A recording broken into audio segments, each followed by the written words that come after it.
let's go to, I'm going to leave this here for movement.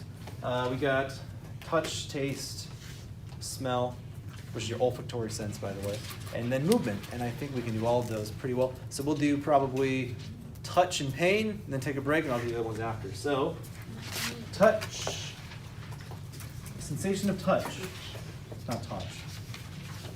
Okay. First of all, going back to what we learned about neurons and the nervous system before, what exactly is sending my sensation signals, by the way? So yes, I have my central nervous system and my peripheral nervous system, and all those take the information to and from my brain, or my thalamus to my brain. But what specifically nervous system has got my sensory information? So my sense of touch.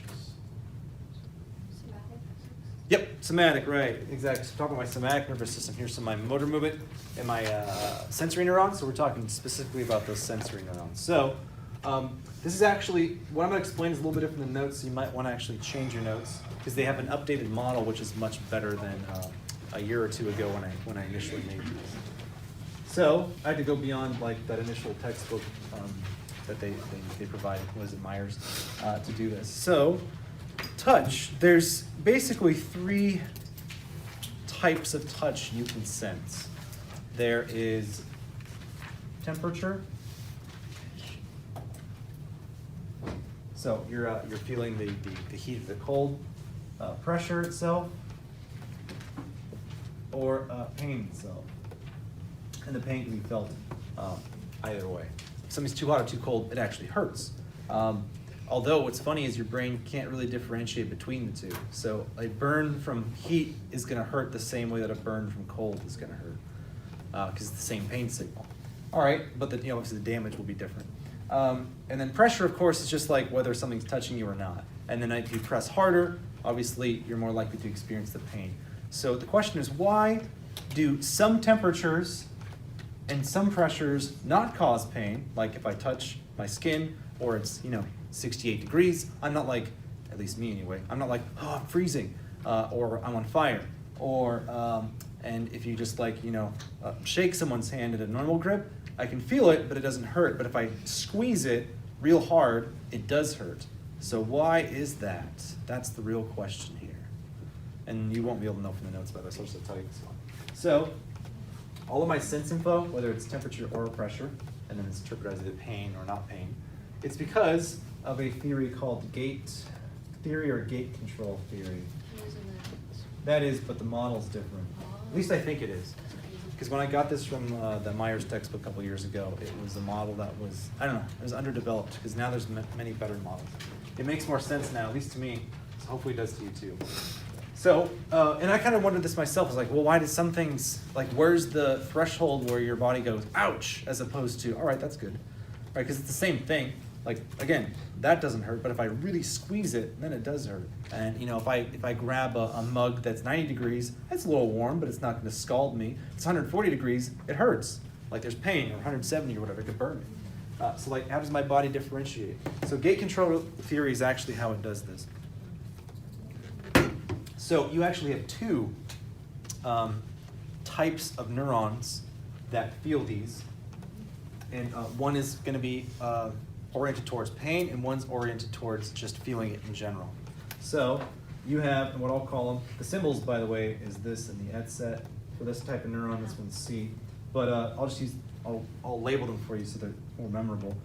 Innocuous, if you're like, I have no idea what that means. Anybody know what innocuous means?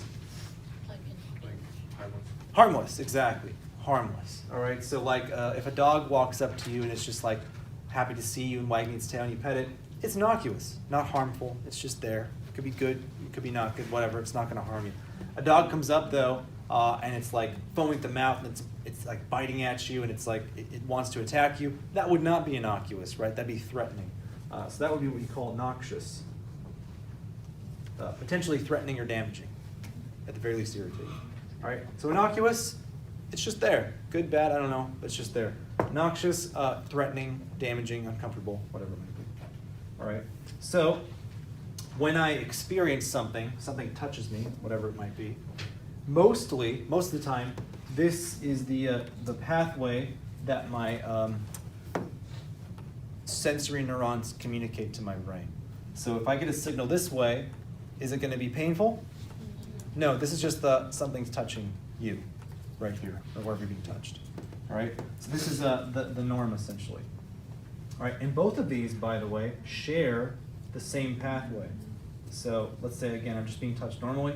So my innocuous neural pathway is being activated, so it's just my regular touch sensory. This one would be blocked by what's called an inhibitory neuron or pathway. So what this is doing is stopping this one and allowing this one. And so on these guys go to the actual neuron that sends the signal, all the way up to my thalamus, through my peripheral nervous system and central nervous system to my thalamus, and then to my sensory motor cortex. All right, that's what's perceived. So I'm touched normally. It activates. So the pressure's low, it's acceptable, or the temperature's ideal. It's cool or warm or moderate. It's not threatening to me. It's not too cold, so it'll damage me, or too hot, it'll damage me. It's not too much pressure that it'll damage me. So my innocuous one goes off. My inhibitory neuron stops the noxious one, which is my pain, essentially. And then this signal goes to the neuron, and on it goes up through my peripheral, central nervous system, to my thalamus, to my cortex, perceived. All right, got it. So now I know somebody shook my hand because it went through that way. All right, what about the guy that shakes my hand and just squeezes the crap out of it for whatever reason? What's gonna possibly be different? Now that you kind of know what this inhibitory neuron does, it's kind of the gatekeeper, the one that controls which signal goes through, whether it's a pain signal, a noxious signal, or innocuous non-pain signal. What's going to happen if that guy clamps down on my hand? Noxious signal will go through. Right. So what's going to happen is this inhibitory neuron is actually going to allow this signal to go through to some degree. Obviously, if it's really painful, it lets the whole signal go through. If it's only kind of painful or dull pain, it's only going to let part of that go through. So only one can really go through here. So what's going to happen to the innocuous signal of me being touched and it not hurting? Is it going to still go through the same? No, it'll be either completely stopped or partially stopped, right? Which is why if somebody does shake your hand, and then all of a sudden they go to the actual vice grip on you, you don't notice the oh yeah, it's touching me. All you feel is the ow, like the pain from it. All right, and even maybe afterwards you feel the pain because the pressure amount has gotten to the point that your inhibitory neuron's like, whoa, that's too much, blocks off the innocuous, the harmless signal, or at least reduces it, and allows that this is too much, this is painful signal. So the reason why I have the pain.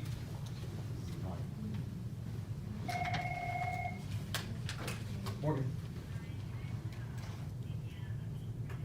Sure. All right. This means you can check out. All right.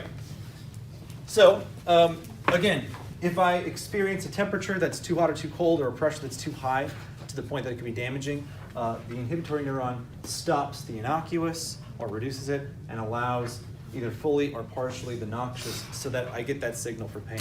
Now, this is a really important evolutionary mechanism because not all life forms have pain. We do, many other animals do. What is our reaction? Wait, first of all, why is pain important? It's annoying as hell, but why is pain actually necessary? Why would I be less likely to live if I didn't experience pain? You have to know what'll potentially harm you, that way you can avoid it. Exactly. And this is evolution's way of doing that. So, if I was a creature that was born without any sense of pain, I could do something that would damage me fatally and not know it. Like I could fall backwards and get on a rock or a stick that's just stabbed me, right? And I'm bleeding out, but I don't even know it because it doesn't hurt. So I'm just walking around, oh, I feel kind of drowsy, and then I fall over and bleed to death and die, right? Or I do something that's on a surface that's too hot and I damage my skin, I get an infection and I die, or vice versa with the cold, whatever it might be. If I can't feel the pain, I don't know what might be life-threatening, all right? So what evolution's kind of done over time is it's the people that have this inhibitory neuron, this pain sense calibrated correctly, are the ones that survive. So ones that don't feel pain, they would die off. Ones that feel pain all the time, they also die because they can't do anything because they're always in a state of pain. So we've found that nice middle ground where we're only feeling pain, generally speaking, when it's actually damaging us, whether it's from cold or heat, or it's from pressure, or because I believe it's actually different, a chemical burn too, like acid or bleach. Those actually send a slightly different pain signal, but it's the same idea. When something bad is happening, be it pressure or temperature or chemical, my body lets me know. This inhibitory neuron stops the innocuous, the harmless, and allows the painful. And when I feel pain, like I touch something that's hot, it's very uncomfortable, right? So what is my instant reaction to do? Pull away, right? And that's the whole reason why you have pain. So if you're touching something that is damaging, it could be painful, or is putting too much pressure on you to the point that it could go through your skin, hit an organ, or it's too hot that it'll burn you. Your hand hates it, and your brain hates it. Well, actually, your brain hates it. Your hand has no idea. Your hand isn't anything. It's just moving. Your brain hates it, and it pulls it away from it, right? So that's what pain actually does for you, and that's why these are actually important.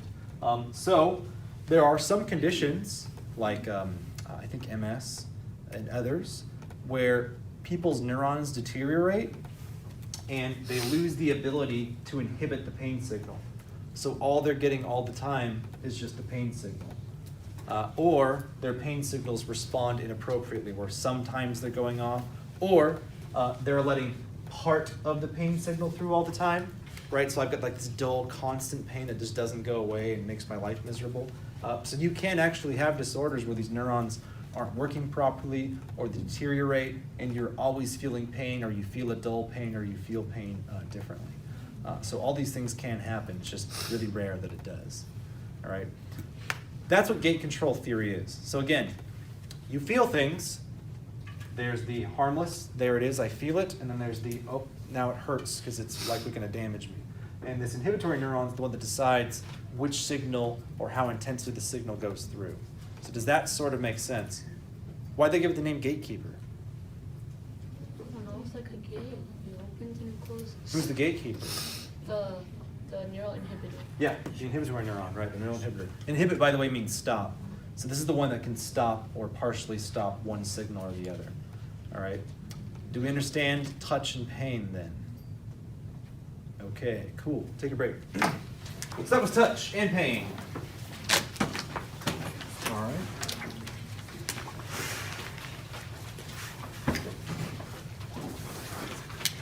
Oh, and I forgot to mention the neurons, by the way, what they're called are nociceptors, but you already have that in the notes for pain. Okay, let's move on to olfaction, to smell, and taste. I'm going to kind of do these together because they're very similar.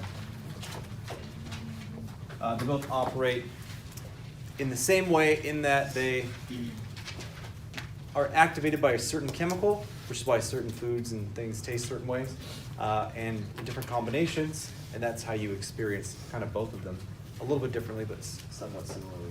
Okay, so in case of olfaction, you've got your nose, your eyes, your head, oh, it's a weird forehead. All right, there's you, and you got your brain in here. You got your nose, your nasal cavity, and they're connected. Okay, so this is your nasal cavity. It's, of course, what you're breathing through. You got your sinuses up there too. But on the surface of this nasal cavity are a bunch of receptors. So this was going to work just like hormones do, just like neurotransmitters do, in that they are basically, I'm going to use a shape just to make it easier, but they only fit and are activated by certain chemicals. All right, so like when, this is actually kind of gross when you think about nasty smells, like if you're in the bathroom and all of that, but when you're smelling something, it's because the particles of that thing are actually in the air, and they're actually coming into and registering by touching the inside of your nose and mouth. That's how you're actually getting it. So you can extend that to the bathroom and understand why that's gross. Regardless, those molecules, chemicals that are floating throughout the air, we have receptors that can interpret some of them, not all of them. So there are some things we cannot smell, but they actually do have a smell. It's just we don't have the receptors for those molecules. So, well, I'll get there in a second. So I'm gonna use shapes just to make it simple, but they're not necessarily shapes. So I've got receptors on the linings of not only my nasal cavity, my olfactory neurons, but I also have them in taste buds, which are on my tongue. I'll get to taste in a second though, but just understand it functions very similarly. So a molecule comes along, whatever the smell might be. It could be strawberries, it could be garbage, it could be grass, it could be, I can't think of any smell systems right now. Flowers, whatever it is. They all have distinct smells, right? Like you would smell them and you can almost certainly know what that thing is, right? Does that sound about familiar? Like if I were to give you the scent of a rose or a flower, you'd probably know that it was a flower and not someone's shoe, right? We distinguish between those two things. The reason why you can is those molecules float around, and obviously molecules don't look like this, but let's pretend they do. Let's say this is the molecules that I'm smelling a rose with.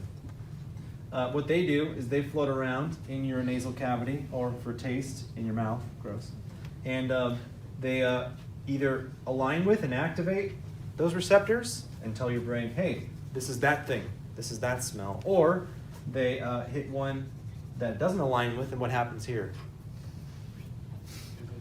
Nothing happens, right? It's just like neurotransmitters. If I have a dopamine molecule come across a serotonin receptor, it just hits it, but nothing actually happens, right?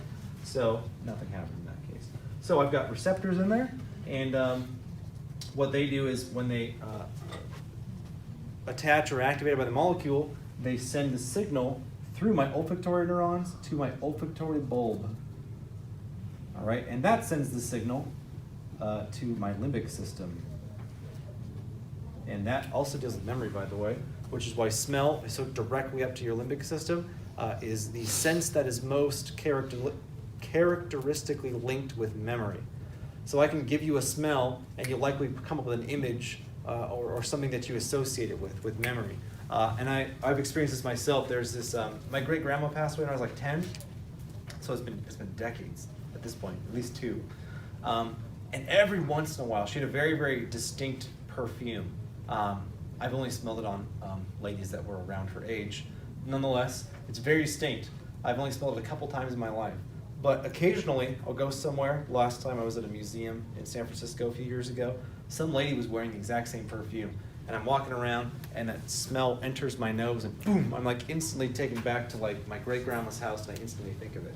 Like, doesn't matter how many years it's been, you don't even think about or remember what the smell actually smells like, but as soon as it arrives, it is burned in your memory pretty well, and you'll get that. Which is why you can, people have scents too, like a certain combination that you smell, like whether it's their house, their clothes, or whatever, or it's them putting it on their house and clothes. They have those scents, and it is very keenly tied to memory. But regardless, that's basically how the process actually works. Another additional layer of complexity, which I don't know if you know for the AP test or not, but they can have different combinations of chemicals, which are almost like letters. So depending on which receptors are activated, I could be getting all kinds of different molecules, and your brain kind of interprets it like an alphabet, in that all these different signals come in from these different chemicals, and your brain kind of takes them like a bunch of letters and identifies them with a word. So like if I have, let's say, well, salt. I don't know if you can really smell salt, but at least I know the chemical combination of that. It's sodium chloride, right? Yes. So I'm not actually necessarily smelling salt.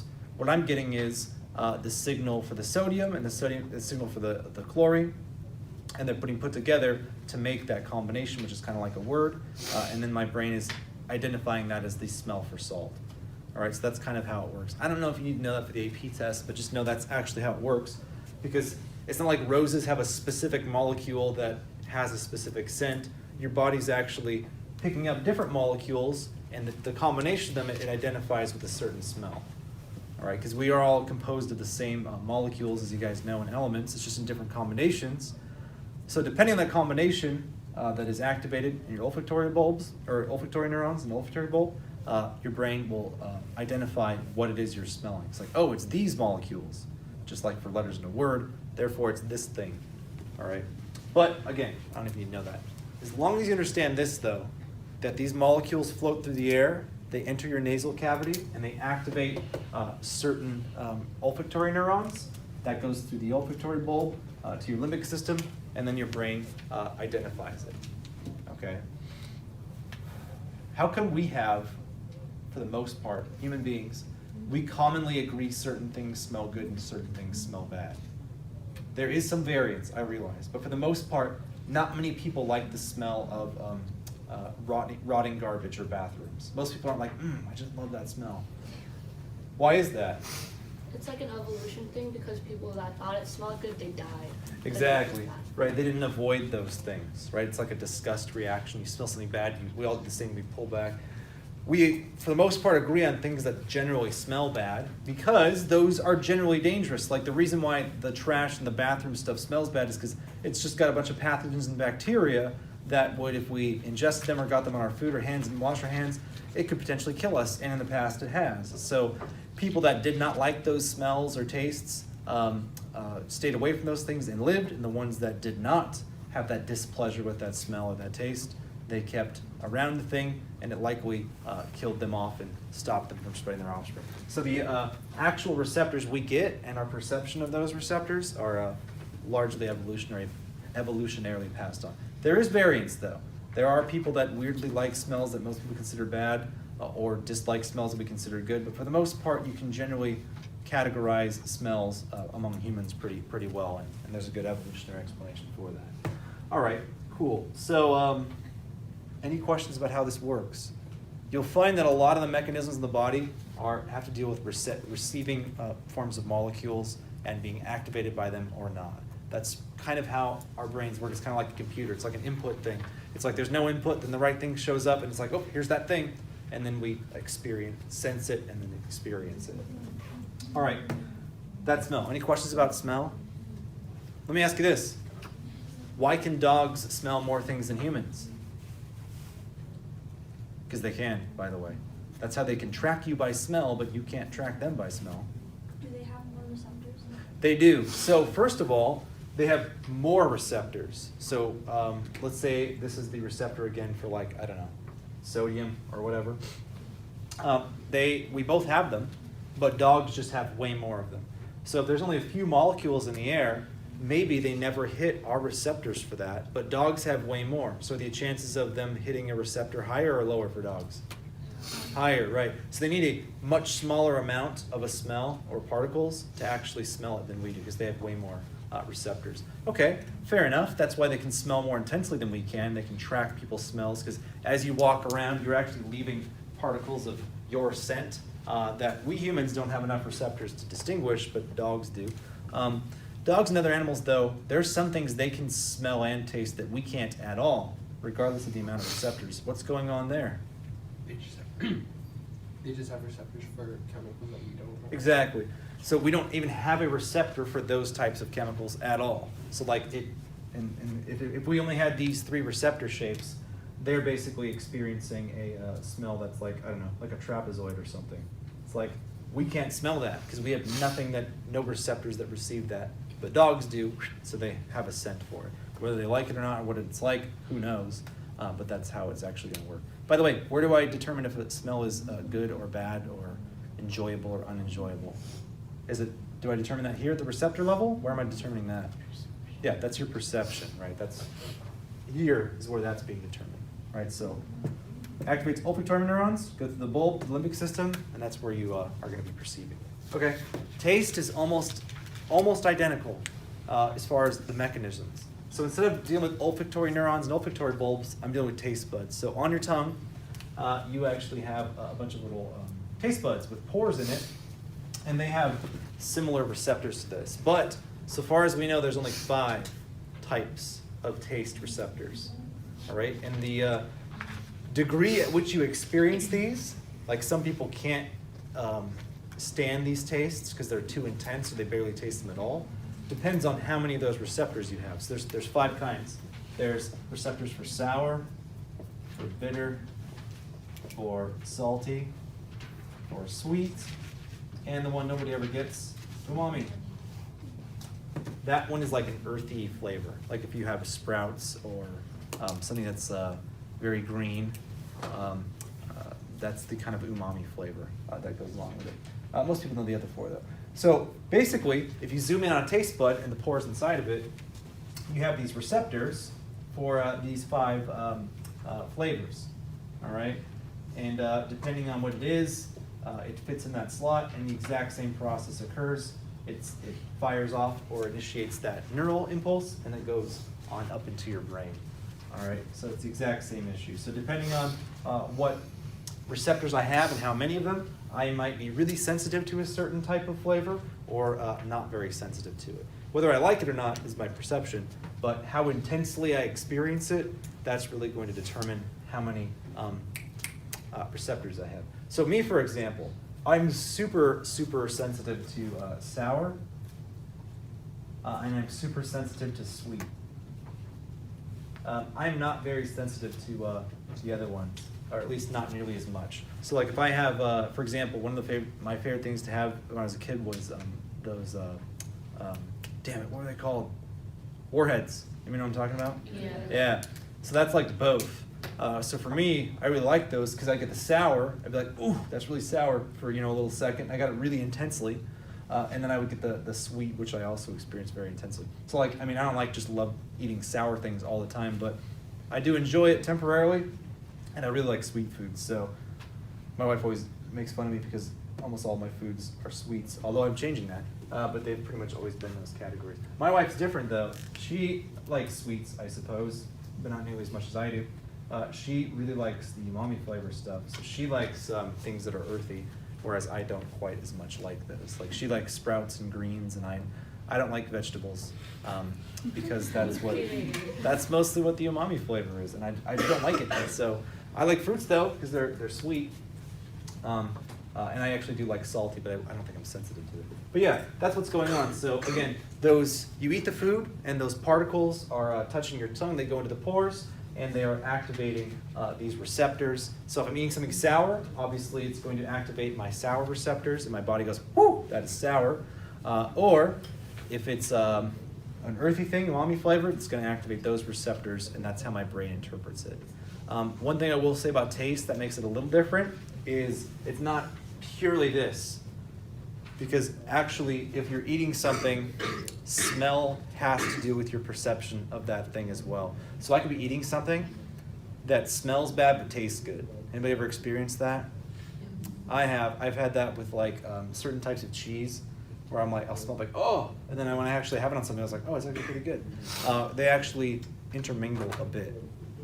So your smell can affect how much you enjoy something, the taste of it, but also your understanding of the item itself. So for example, if I gave you this chocolate-covered thing, and you ate it, and it was kind of crunchy, like, oh, that's pretty good. All right, what was that? And I told you it was roasted cockroach. It would probably affect how that tasted to you afterwards. All right, so people that are in other parts of the world that eat things that are, to us, sound gross, will actually not enjoy the taste of them. Will actually like get nauseous. But people who are not like opposed to them mentally, don't experience that. So taste is kind of different.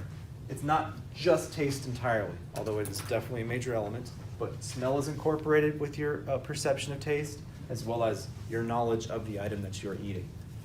What about spicy foods? Spicy is actually just a burn you're experiencing. It's a chemical burn. So that's why if you have spicy foods, you're more likely to get heartburn, because it's actually, you are ingesting acidic molecules that are actually stimulating pain in your tongue and or mouth.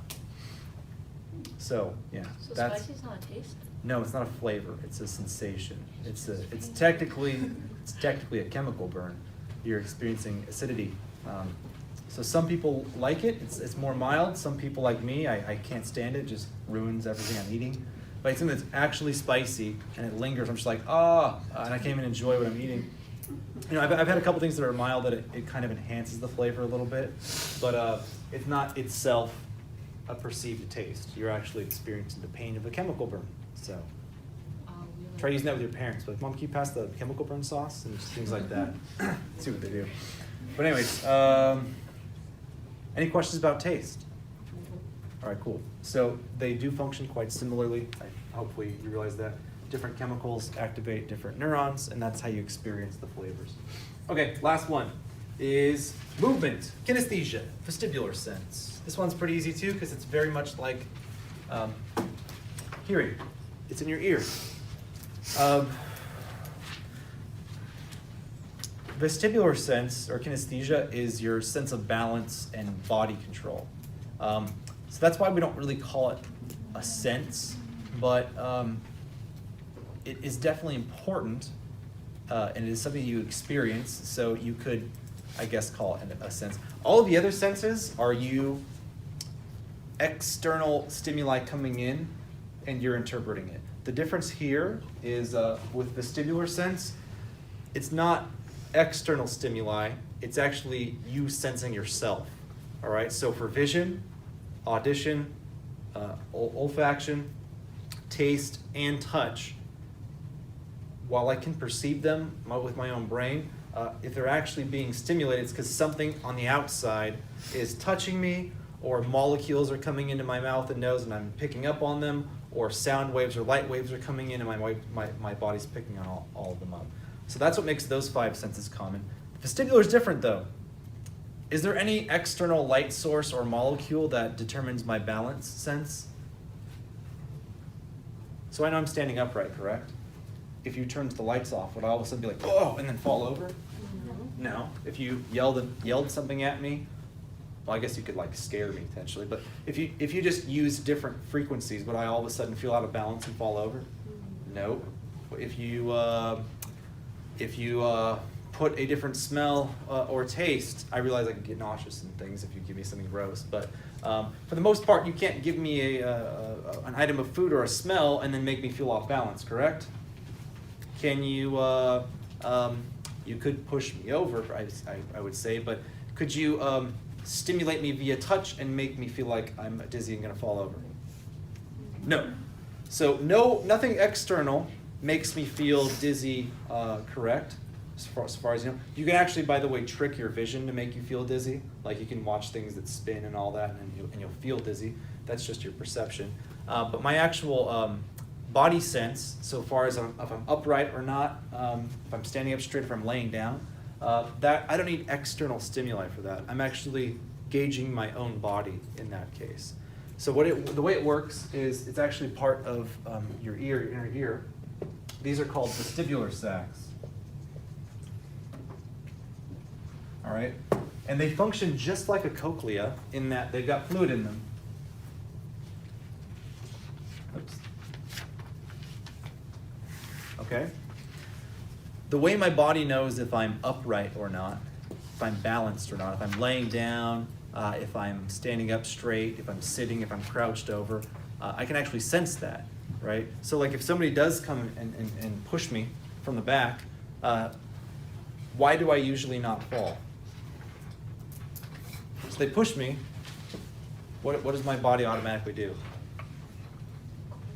Like your foot goes forward. Yeah, your foot or your hand or something goes forward to stop you from falling, correct? How does my body know that I'm falling? Because the water is shaking. Exactly, it shakes the water in there essentially is what it's doing. All right, so what this does is my vestibular sacs are filled with fluid and they've got hairs on the inside of them, just like the cochlea. And this allows me to know if I'm upright or laying down or whatever, or if I'm falling off balance. This is what activates in my mind, well, in my ear first of all, and then to my mind, and lets me know if I'm falling or off balance or whatever. And it does that when the fluid is touching a hair, it stimulates it. So my body knows that I'm standing upright in this case. What would happen here if I was tilted backwards? What would happen inside my ear? What happened to the fluid here in my vestibular sac?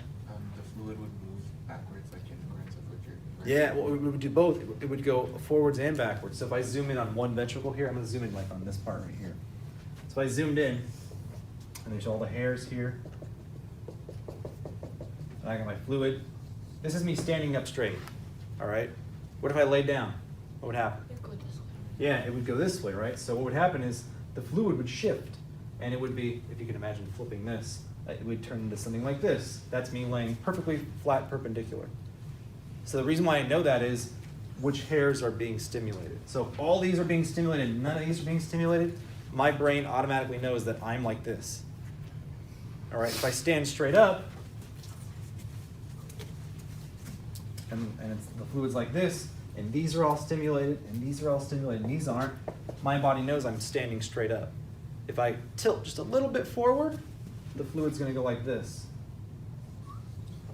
And now these are stimulated, these aren't, those aren't stimulated, and these are. And that's how my body gauges if I'm off balance or not. It's just like if you took a cup of water and started tilting it. Does the water move? I mean, oh, the water does technically move, but if you do it slowly, does the water really move? No, it really just changes it's which part of the glass it's touching, essentially. So the water kind of stays flat if you're doing it slowly, but it touches different parts of the glass. All right, so that's kind of roughly how your vestibular sense works. So you've got this fluid in your ears, and depending on which parts of the interior of your vestibular sac it's stimulating, your body actually knows if it's upright or not. And you can fool this. How could I fool this? How could I make somebody dizzy? Well, actually, spin somebody around a bunch. If I took you up here and I blindfolded you, or I don't even have to blindfold you, if I just spun you around on a chair a bunch and I told you to walk, why can't you walk very well? The fluid needs time to settle. Yeah, the fluid has no idea which way you are or not. So your body doesn't know how to stabilize, all right? Because what you're doing is you're stabilizing. When someone pushes you, it jostles the fluid, and you catch yourself to stabilize. If you spin somebody around a bunch, that just throws the fluid around, and it scrambles the information for your brain. Your brain doesn't know which way you are. If you're standing up or you're down, it doesn't know how to stabilize, and you feel wobbly because your body doesn't know where it actually is in space. Even though you can see you're standing up, these hairs are being stimulated, so it's tricking your brain into not knowing if you're standing up straight or not, right? But if you wait and your fluid resettles and your body normalizes the signals, then it figures out that you're not flying around in circles, that you're standing straight up or laying down or whatever it might be. All right, so that's roughly how your vestibular sac works and how your vestibular sense works. All right. So again, do I need external stimuli for this? Is there a light source or a sound wave or a molecule coming in activating a receptor? No. I'm only basing this off of the fluid in my ear and what level it is, which part of my ventricle sac it's touching. Right? So that's why it's not added to conventional senses, because all the 5 senses we talk about, it's external stimuli coming in that we're sensing. This is internal. Right? I don't get it from any other source. I get it from my position. And if the fluid is jostled, that is what's going to shake my sense of balance or not. All right. Some people, when they are off balanced, the signals coming in make them feel nauseous. Like those are the ones that can't ride roller coasters, the ones that can't spin on like those, like they always used to have those big tires at parks, and you could like spin your friends on them. Or like it's kind of like a merry-go-round, like those things you can like hold onto the bars and spin your friends on really fast that people always end up flying off of at some point. Some people get nauseous from this jostling around. Some people don't. Like my cousin, you could spin her for days and she'd hop off and be like, hey, what's up? She might be dizzy, but she wouldn't be nauseous. You spin me around on one of those things for a while, I'm gonna at least have a headache for a while, and I might feel nauseous. Like I'm the one that goes on the teacups at Disneyland, and I'm like, hey, let's not spin this thing. Let's just kind of sit here and watch it go around. And then my cousin's over there, like spinning as much as she can. But you can actually take medication like Dramamine, and I'm not exactly sure how it works, but for whatever reason, you're still getting the signals that you're off balance, but it somehow in your brain changes your perception so you don't feel nauseous. So when I go to theme parks, I didn't have to when I was younger, but when I got on my tour for some reason I did. When I go to theme parks that have roller coasters, those can give me headaches, but if I take Dramamine, they don't. And the Dramamine allows me to go on the teacups and actually enjoy them for spinning without feeling terrible for 2 hours afterwards. But yeah. Motion sickness? Yes, that's what motion sickness is. You're feeling nauseous because of this jostling of the fluid in your equilibrium. And some people experience nausea, some people don't. I do, my cousin doesn't. Oh, so like Is it the same thing as if you were to like, be laying down for a while and then when you get back up? Yeah, and then you're like, whoa, and you kind of lightheaded. Well, lightheadedness, I think you're actually describing because there's the blood is pooled all in one part of it, and you stand up and it kind of drains quickly. That's part of it. But yeah, it is part of this vestibular sense too, in that you've kind of jostled it or too quickly moved it so it hasn't had time to adjust and register like what your actual degree of levelness is. All right, you guys understand the 5 senses and then the one extra one? All right, pack it up.